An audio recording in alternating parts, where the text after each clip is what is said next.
Welcome to the Arts and Antique Radio Show, where your host, nationally recognized certified appraiser Elizabeth Stewart, Santa Barbara's treasure sleuth, will help you put a value on the treasures in your own home. Every time it rains, pennies from heaven. Don't you know each cloud contains pennies from heaven? So let's find out. How valuable is it? Hello, Santa Barbara. It's your chantress of everything valuable and beautiful, Elizabeth Stewart. And you know, it's okay. Richard, I'm gonna get all Jungian on you because I'm gonna talk about synchronicity for a minute.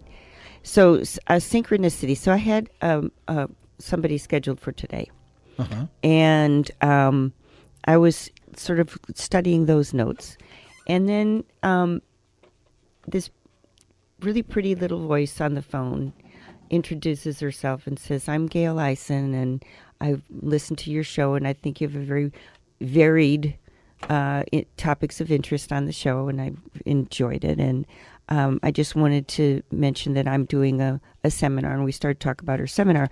And the seminar is at Samarkand, and it's slated for Thursday, August 14th from 2 to 3:15. And it is so interesting because Gail is talking about, well, lifespan psychology, and that there are stages in a person's life that are definite stages, and they're numbered stages. And we as humans, as human experiencers, we go through those stages, and those stages are recognizable, understandable, and discussable and teachable. And this is what Gail has done. Just to tell you a little bit about her, she does, she's traveled in 35 countries teaching, but she does corporate and not-for-profit seminars focusing on topics related to the psychology of aging, retirement adaptation, clinician training, and exploring life stages. And that's what interests me so much, is the life stages idea. And transitions through literature. She's trained people in Los Angeles. She's trained people from Ford, Hughes Aircraft, American Association of Retired Persons, Inter-American Development Bank, World Bank, General Motors, Egyptian Ministry of Health, American Businesswomen's Association, United Auto Workers, Braille Institute, Veterans Administration, Medical Center, UC Santa Barbara, the American Society on Aging. She's also a Fulbright Scholar. Center for Successful Aging.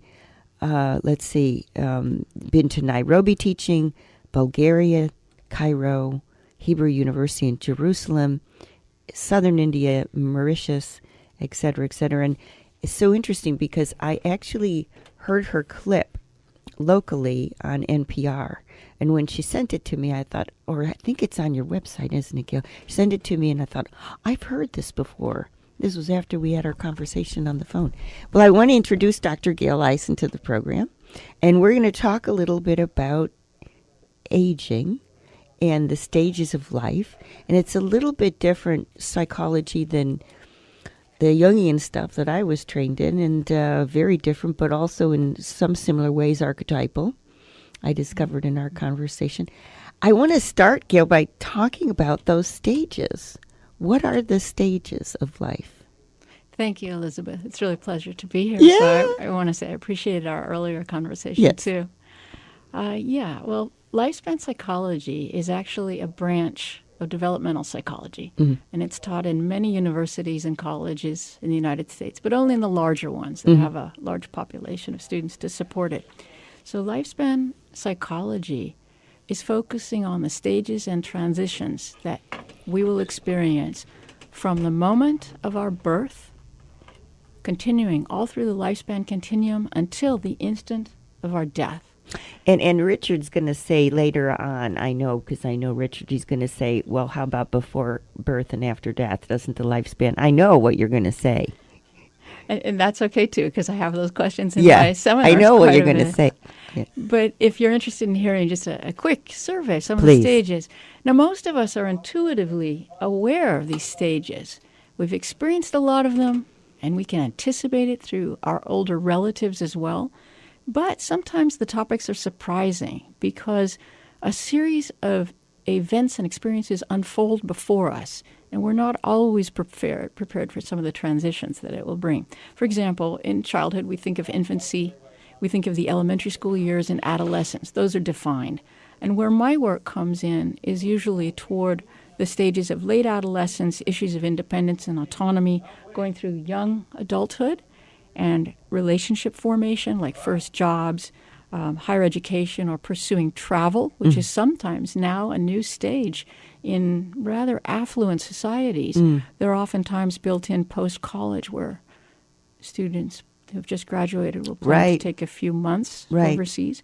Then there's relationship formation, marriage and family, certainly an option. Parenting and child rearing and family communication are issues that become points of transition for some. Definitely. And then within the family, there are birth order issues and how families can change and evolve through the life cycle. And then we go on toward midlife, and we've talked about some of the amazing things that can happen with career achievements or changes in body image, or ways that midlife can influence us to change our perspectives on time. Perhaps we talk about that later.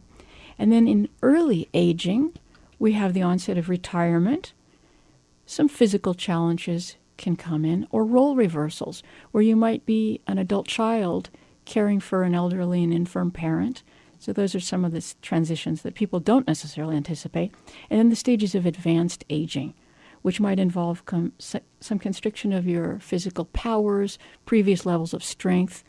There also is a very interesting subject in the later years called bereavement overload that happens mostly in the 70s and the 80s if people experience a series of losses of people who are very important and fundamental in their lives. And then in the very, very later stages, many people are survivors. And I've just done an entire class on that with the Center for Lifelong Learning, in fact. So that's about grief, loss, and creative coping strategies. So, so much here. Gail, what happens if there is a abrupt non-flow issue? In other words, what happens if you're 17 and you're then the child taking care of a dying parent who's, what happens when there's when things are not in the order? In other words, you're going through 8 before you went through 4, for example. And so what happens if, for example, there's well, we're talking about something that hits me personally. So when I had my son, I had been married already 6 years or more, and fairly happily married. But when I had my son, the difference in parenting techniques broke us apart. And that could have been a stage had we known Gail, for example. We could have anticipated that needed to be a conversation 6 years previously, for example.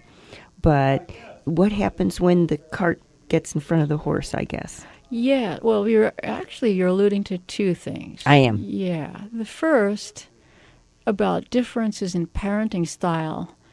Yeah, ideally, people would discuss that and have a little bit of a blueprint in front of them. So that would have been something that in your case maybe hadn't been quite addressed. Right. And yeah, there are often very strong differences in feelings of wanting a child to be free and have the opportunity to explore versus people with more harsher expectations about following, regimentation. Yes. Understand that. But what you're also asking about is tapping into the topic that I'll be discussing with the Samarkand residents. Yes. So did you already mention the title of that program? Go ahead, do. It has to do with, the title is something like Looking Back on Our Lives, the Events and Experiences That Matter the Most. Yeah. Memory. Yes, it does relate to memory. It's actually going to explore some of the major influences on our personality development. Especially, I'm interested in the ways that lifespan psychology offers these amazingly pragmatic and sometimes very poignant concepts that hold application to absolutely every step of where we are in our life and where we will be headed as we progress along that continuum that I talked about. Yeah. So for the Samarkand program, I'm going to be reviewing just 2 or 3 major concepts from adult development that suggest ways that our earlier experiences might influence and make little imprints on our personality and on the way that we behave, our outlook, our orientation, some of our major attitudes as we grow up, as we grow older. So the example that you just gave me about what happens when things will occur out of sequence. Out of sequence. That's called an off-time life event. And there's actually a body of literature on this. What's the difference between an on-time event and an off-time event? And it comes from a wonderful researcher from the University of Chicago. Her name is Bernice Newgarten. And she had theorized that it's the off-time events that are out of sequence and out of chronology that can really present the most upheaval, almost crisis-level reactions for people. And those are the ones that may shape and mold us in ways that make us maybe more cautious or a little more timid as we become older. Depends on the nature of the event, of course. But that is an established field, and it's an off-time event. How interesting. Richard, you're giving us a signal. We have to go to a quick break. So, wow, there's so much here to talk about with Dr. Eisen. Don't turn that dial. We got lots more for you.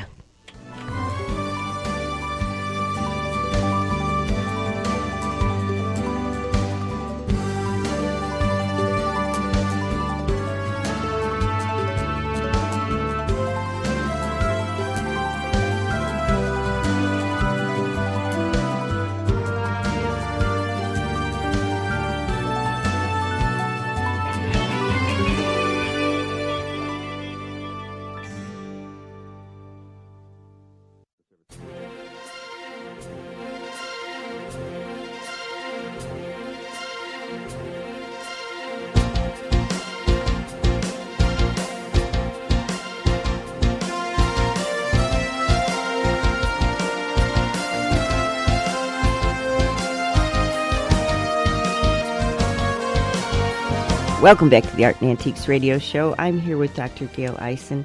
We're talking about her wonderful seminar that's going to happen. And, of course, I was fascinated because there's so much here. The topic is finding words to... Oh, no, this isn't the topic that we're talking about, Gail, is it? The Samarkand topic is what we're... And that's going to be... Tell us a little bit about that seminar before we launch into something else so people know that they can see you in person. Yes, the Samarkand program is slated for August the 14th. That's a Thursday, and it's going to take place in the afternoon. It's 2 o'clock to approximately 3:15, and that's the program where we will be exploring. It's a very interactive program. Most of my workshops and seminars are highly interactive and always interdisciplinary, and we'll be exploring some of the possible roots of our personality development based on either, as we just discussed, on-time or off-time life events that can actually have a bit of influence in shaping and molding our behaviors and our outlooks. And also we'll be talking about our specific time and place in history, the place we're born, the historic events evolving around us as we're growing up. Because the ages of, say, 13 or 14 up to 21, 22 are very significant in establishing that foundation for our attitudes and our orientations. But that's something that we will explore at length at the seminar. So it's interesting when the things that you're telling me, Gail, are fairly programmatic. We're talking about an order, of course, a hierarchy, a structure, and then very pragmatic. So this would follow this, and one would set up, if one studies this, a certain stream of expectations about a life. What would be, how would an event fit into this that was out of, I'm thinking of maybe a great spiritual event? How would something that is more, I would say, spirit-based fit into the continuum that you speak of? Oh, absolutely. Now, those topics are not exactly addressed in this rather traditional field. Remember I said it's an outgrowth of developmental psychology. And because those traditions are so, grounded in research, and it's true that research can incorporate personal interviews and looking for patterns and trends in data. That's what I tried to do with my dissertation, which happened to be about retirement adaptation. Yeah. But the spiritual element is sometimes not as prominent. I would say that you obtain so much more of that information from interviews and from literature. One of the things that's very important in this field, I believe, is drawing from all the diverse disciplines that intersect with issues of aging. And you can imagine, virtually there's no field on this earth that doesn't intersect at some level. We can think of business and finance. We can think of art and architecture. We can think of urban planning, interior design. Absolutely. Psychology, sociology, social work, even demography, and of course cross-cultural studies, because so much of our attitude formation is really grounded in the culture we're born into, the expectations we sense around us. Yes. So there are many, many disciplines. And to go back to the initial question, though, the spiritual component is very important, and I would say that most of the literature talks about the changes that can happen toward midlife and advanced age toward a greater interiority. And there really has been literature very well established on that. Would you, for us, describe interiority? Yeah, sure.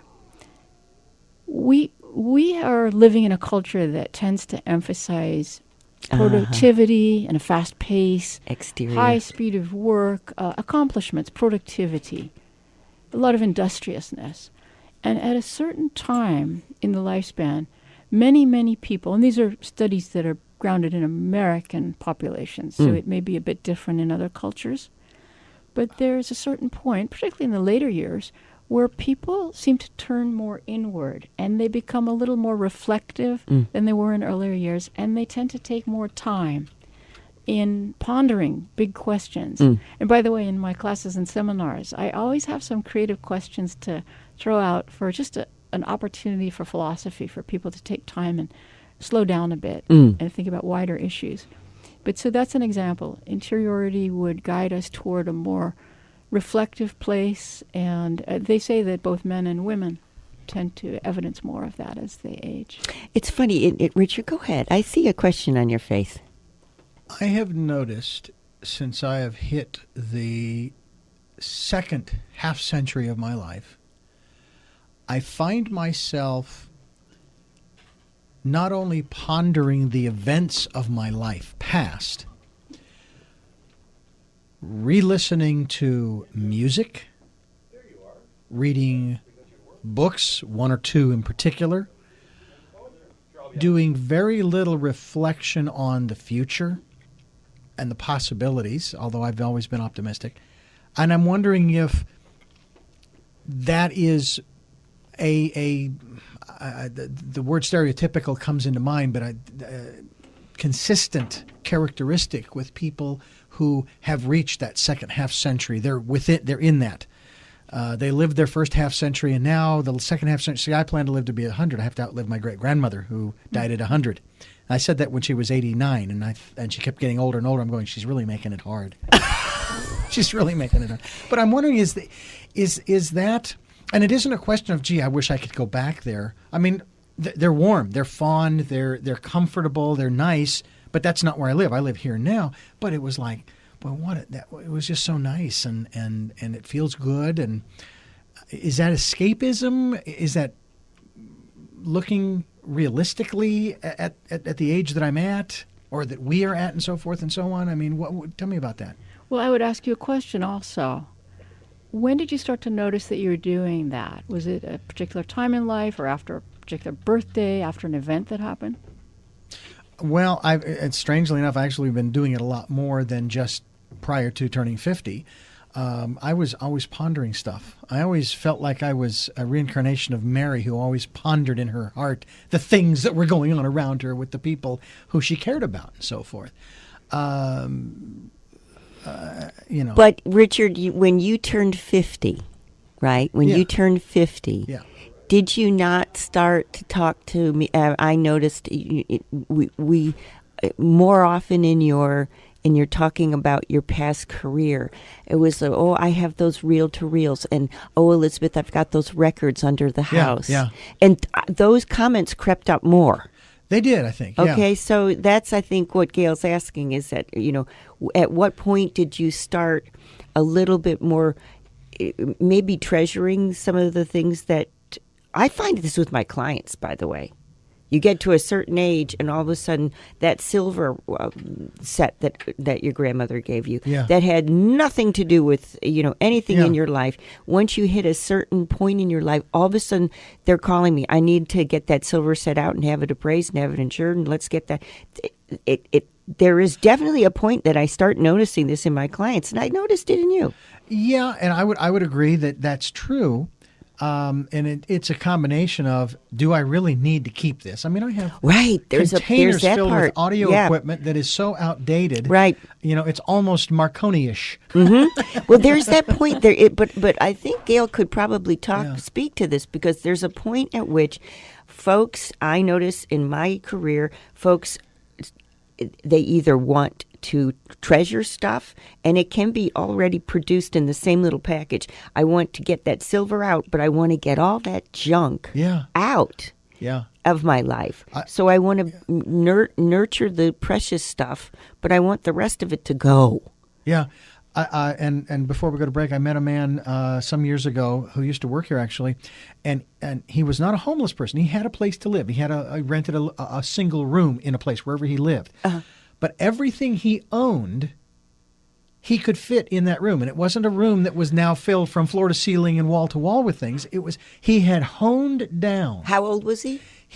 I think he was in his 50s as well. Right. But he had honed it down to where he could actually basically pack up his car with all of the important worldly possessions that he had. Listen, Richard, I tell you something. That people are always amazed when I say this. Mm-hmm. So where have you found the most valuable and interesting works of art in almost 30 years of appraising? You know what it is? Retirement motorhome parks. That's where I found the most wonderful. I found a Wyeth painting, 3.5 mil. I mean, in a trailer. Yeah. In a retirement mobile home village. There's a reason for that. Because they've honed down their possessions. They've gotten to a point. The most important, but it's not necessarily the most valuable as much as heart connection as opposed to monetary connection. So here's another interesting thing. I noticed that as folks get older, and I'm wondering if Gail can, when we get back from the break, speak about this.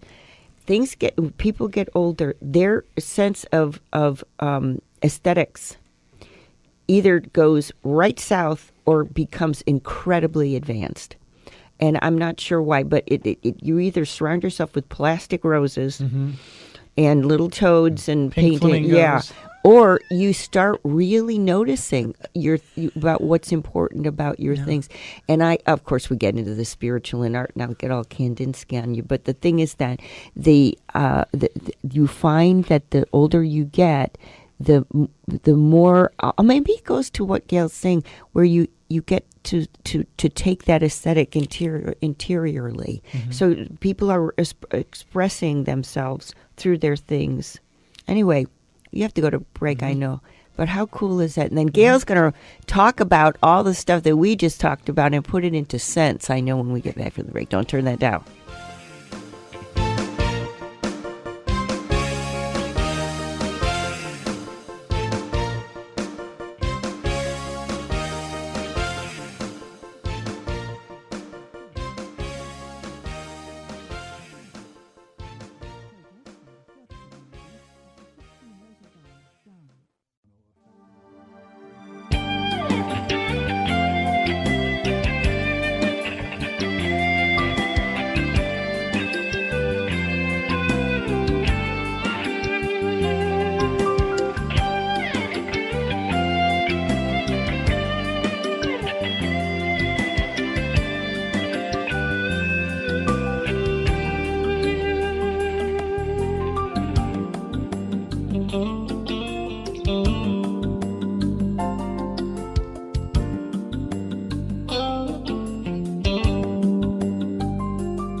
Welcome back to the Art and Antiques Radio Show. I'm here with Dr. Gail Eisen, who's an expert on life stages psychology. And what's so interesting is that Richard was talking about his relationship. He's past 50, but not much, but his relationship with his parents. And all brings me back to the subject of midlife. And Gail is actually going to teach a course on midlife. Aren't you in midlife? Coming up here soon? Well, I usually do those for the counseling agencies. Yeah. But actually, there's a course for the Center for Lifelong Learning. It's in fall. I think it's in late November. And that's going to be one of the courses that surveys the topics of grief and loss and creative coping strategies. So that's a topic that's really geared towards survivors of all ages. That particular class is open to anyone who's adolescent through older years. So let's get back to what Richard was saying. Now, Gail, you said you had two thoughts on what he was discussing with you. Yeah, Richard. So you were talking about changes in the way that your attention was being devoted. Maybe you were thinking a little bit more about earlier years and things that were meaningful for you and some of the music and some of the events, maybe some of the personalities, right? Yeah. Rather than thinking toward the future at this particular point. Well, I would say that these subjects are very individual, so that I would not be able to generalize about if that's necessarily an expected occurrence.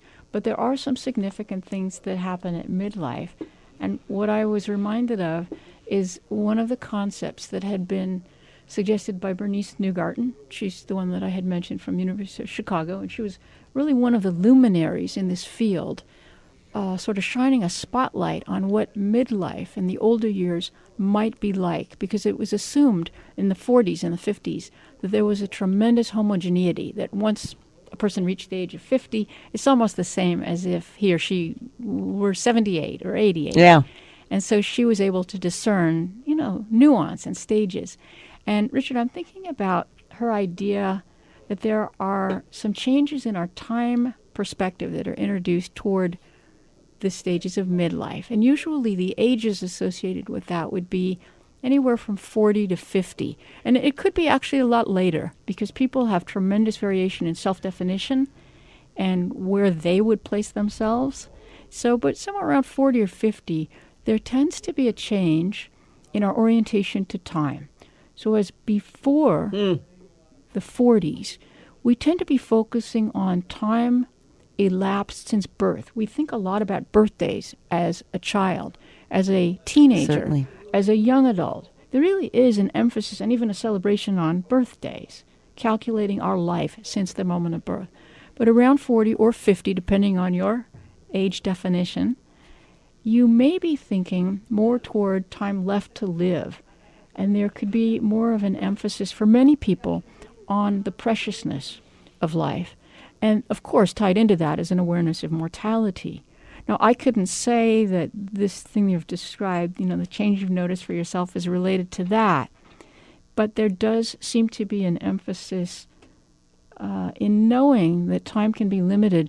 Sometimes I do seminars. It's this very creative program that I have done for a little while. It's an analysis of popular song lyrics as they relate to themes of aging. So I will select perhaps 5 or 7 songs, and I'll go through this by the decades. So we might start with something that's a little bit more conservative in approach, like a Frank Sinatra rendition of, When I Was 17. Oh, yes. And he has, that particular song is really very straight and narrow about what the ages of life might represent. And also, it sort of cuts off at midlife. So he's not imagining himself as a vital, vigorous guy beyond the ages of, looks like 40, 50 in that particular song. He can't quite visualize it.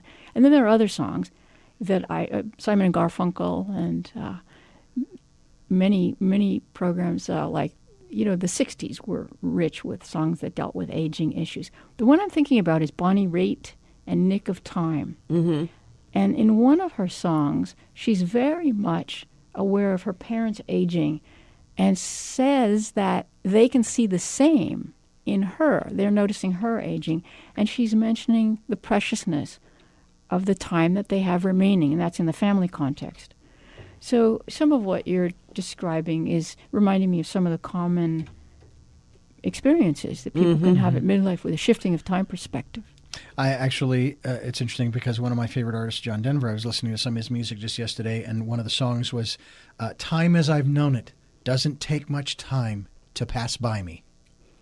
That changes, though. Isn't it funny? Because I find that I see young moms. You know, my son is in his late 20s now. I see young moms, and they say, well,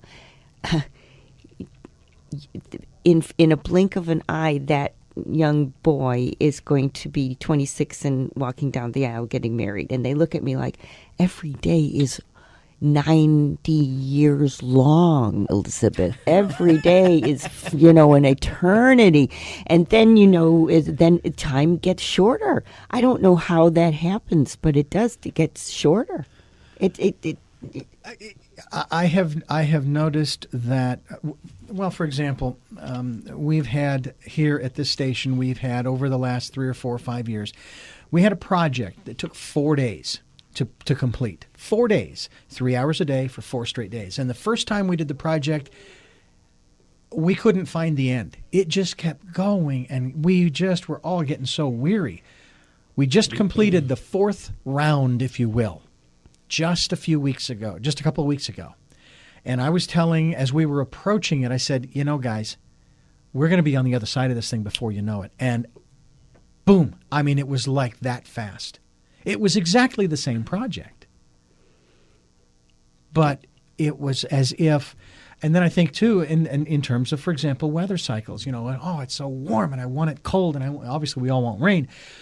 I can hardly wait till October, November, December, and of course we're going to be there in a flash anyway. Gail, have people in your seminar, I know we got to go to a quick break, but have people in your seminar mentioned that time seems to be getting shorter as they age? It's an acceleration in the sense of the pace that we're moving, yes. Definitely. I think that is universal. You're not just, it's universal. Definitely. And when you're a child, you don't have experiences to draw from. When you're older, you're aware of the seasons. You're aware of the birthdays and the events in the family. And things do seem progressively faster. I want to talk a little bit about, if you will, Gail, if you'll allow me this question, about men at midlife as opposed to women at midlife. Because Richard brings up a couple interesting things that I myself have not experienced. And I'm wondering if it's any kind of gender relation in midlife issues, as we're about the same age. Anyway, don't turn that dial. Back with Dr. Eisen.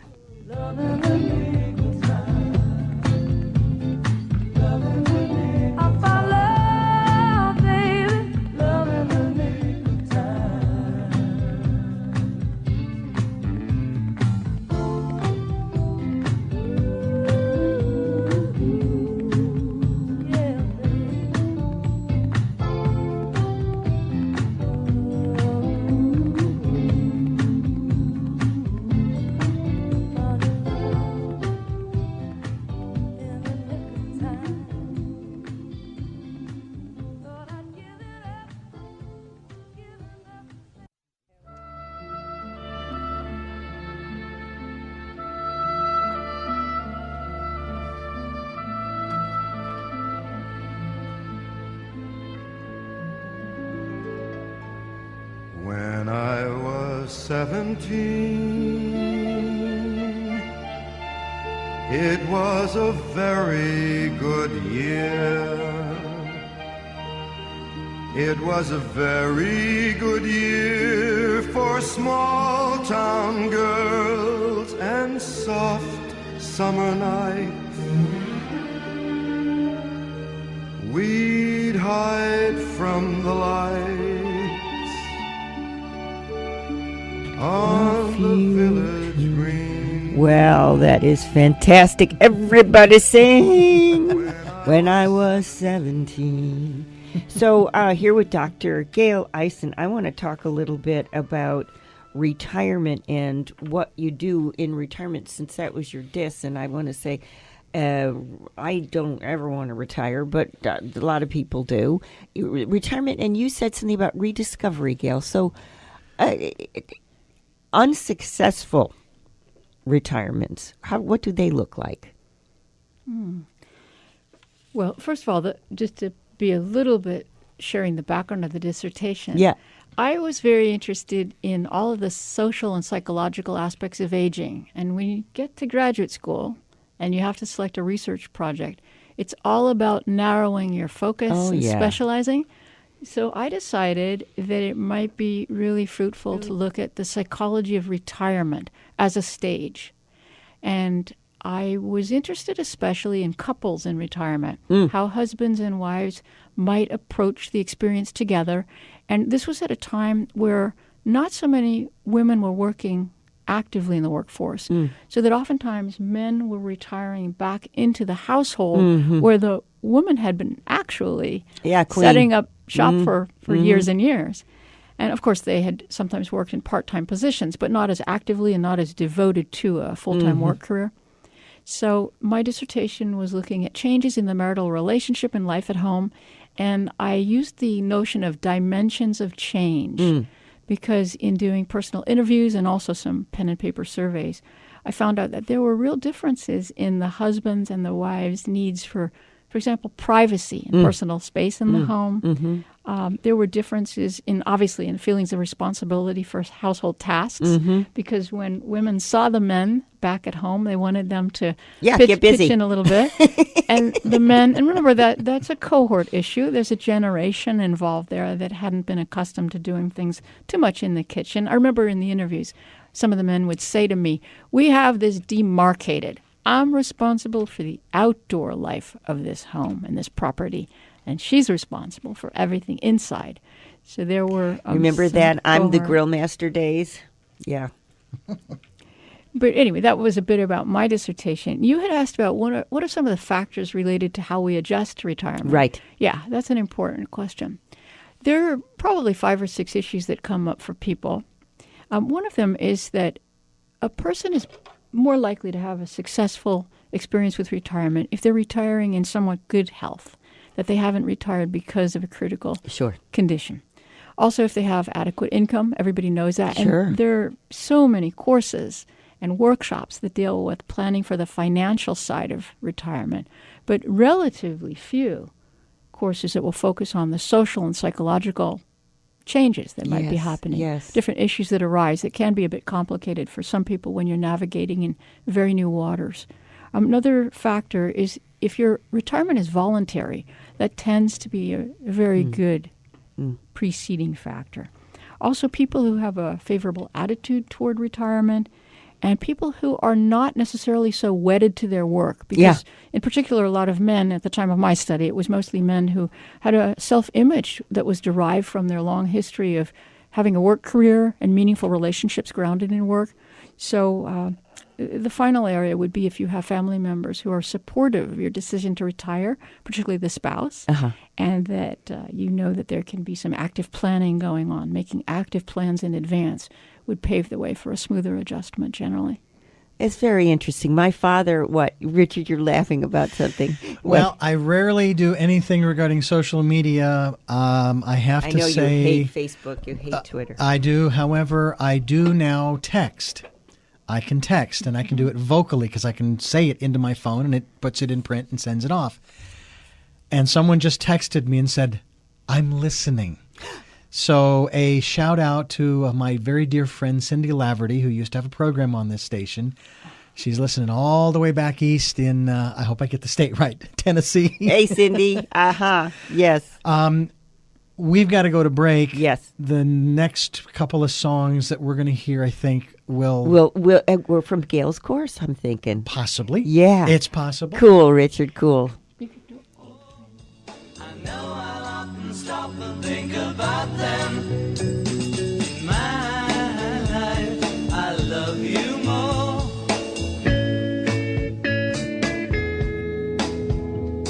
In my life, I love you more.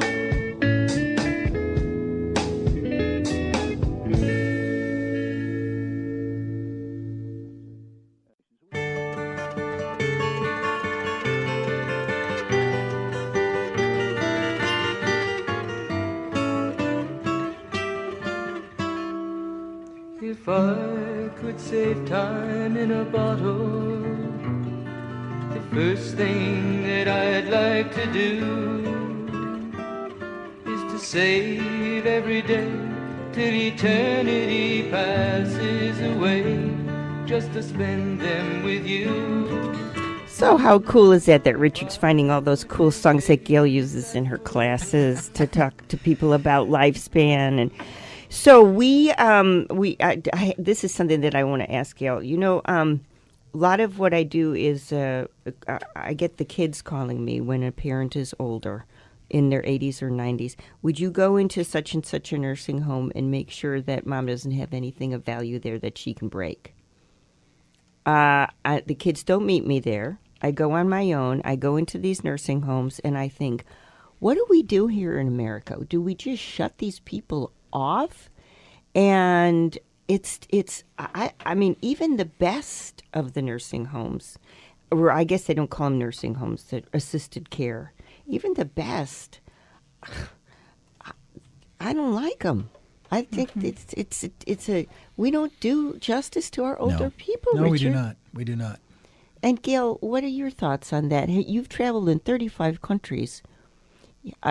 Is age thought of differently in different cultures? Well, definitely there are differences in cultural values and the expectations that a society sort of sets up for what a young person will imagine growing up and growing older to be. Yes, there are a lot of cultural differences. In the United States in particular, for some reason, as a little kid, I was very much aware of age segregation. You know, I didn't have the term for it. But that was something that seemed to make an impact on me. And I had mentioned to you, Elizabeth, earlier that very early, sometime in the early high school years when I was taking writing classes and we had an assignment, I actually walked 2 blocks from the high school and went to one of the convalescent homes, that's what they called it at the time, to set the scene and the mood for a particular short story piece that I was creating. And my teacher noticed this and said, "This is absolutely fascinating, but what brought you there?" And I said, "There's just something so powerful, so captivating about the isolation." And the things that were with me as a 15-year-old are still with me today. How does it help us in any way as a culture to so often want to isolate the different generations? Yeah. It's not that people are, worshiping the idea of having an older adult placed in one of the homes. There are usually very important health considerations and some catastrophic event that might have happened to precipitate it. But things have changed in society where the expectations are such that we have nuclear family units at the expense of extended family. Very few children are fortunate enough to live in a multi-generational household. Right. Part of it is architecture. We talked earlier about urban design, yeah. architecture, yeah. the way that our homes are designed. But also there are some fundamental values. And I want to ask you a question, Elizabeth, if that's okay. Yeah. If you were to speculate about some of the major cultural values that the United States has about aging or the messages we teach children, name a few. About aging would be that, that one should respect one's elders, but that is a voiced value and not an acted value, I think. I think another one might be that you don't necessarily get wiser as you get older. You get a little bit on the less wise arena as opposed to other cultures where wisdom is coupled with age. I think our most wise period, probably is going to be right around midlife. And then after that, you drop off. I think that's an underlying cultural value. I think both inwardly and outwardly. Now we have to go. Oh, no. We still have a minute. Oh, okay. So that's what I think, Gail. Well, you're alluding to, we call it the decrement model of aging. That's actually a part of social gerontology if people study that literature. And there just are a lot of images that seem bleak. And seem like there's not a lot of opportunity. Yeah. Now, the reality that I would like to propose is that I've been puzzling over these questions about why are we sort of undermining our own attitudes and future opportunities. And there are many realistic opportunities that would portray older adults as vital and vigorous and still having devotion to certain causes, be it voluntary or family-related. Sure. So I would just like to have people think about social policies that might be changing in the future. Fantastic. Thank you, Gail.